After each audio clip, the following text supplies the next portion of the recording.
Pronti? 1, 2, 3. Il segnale questa volta è valido. Antonio Boccino veloce a conquistare la testa nei confronti di Cicerone Jet che rimane all'esterno e ora si presenta insieme a Zeffir delle Badie che ha colto partenza velocissima dal secondo nastro. Sfila Cicerone Jet in poco più di 200 metri e guida, ma all'esterno Zeffir delle Badie attacca con estrema decisione. Dopo 300 metri si avvantaggia e riesce a sfilare in 400 velocissimi, 29,5 per lo start, ma ovviamente molto meno per Zeffiro delle Badie che ora è in vantaggio e conduce. Numero 1 Anouk La Grad squalifica per Anouk Grad, squalificato. intanto se ne vanno i primi 600 completati in 44,5, ovviamente sempre presi dalla testa, tutti in fila indiana, mentre dalle retrovie cominciano a formarsi ora le pariglie e all'esterno c'è il tentativo di progressione di Anita Spritz che ha anticipato Attalo.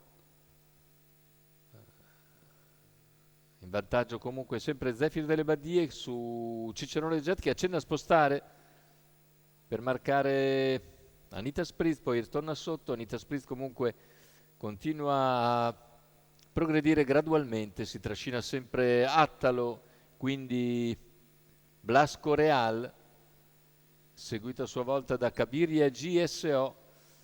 Siamo a un giro dalla conclusione con leader sempre Zeffir delle Badie, seconda posizione per Cicerone Jet, poi Antonio Boccino, all'esterno si impegna sempre Anita Spritz e i cavalli sono ormai a 600 dalla conclusione, il parziale in 15,2 di Zeffir delle Badie. Anita insiste al suo esterno, c'è Cicerone in terza posizione, Anita si sta avvantaggiando su Zeffir delle Badie, passa Anita Spritz al paletto dei 400 finali e prende buon vantaggio, sprinta Cicerone Jet in anticipo su Attalo, mentre senza spazio per il momento Antonio Boccino, retta d'arrivo con Anita Spritz che è solitaria in dirittura d'arrivo.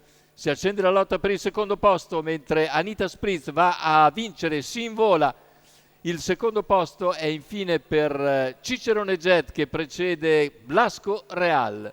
Poi più indietro sono Castiglione e Antonio Boccino. 1,16,2 per Anita Spritz e triplo per Andrea Farolfi. Questa volta per conto di Andrea Sarzetto, prova davvero superba per Anita Spritz che, trovatasi all'esterno, ha dovuto adeguarsi e costruire con un percorso intenso all'esterno di Zeffir delle Badie, poi sulla curva finale si è staccata gradualmente per isolarsi. La vittoria dunque per Andrea Farolfi. Il training è quello di Andrea Sarzetto per la scuderia Valle Falconera. Andiamo a rivedere le battute conclusive.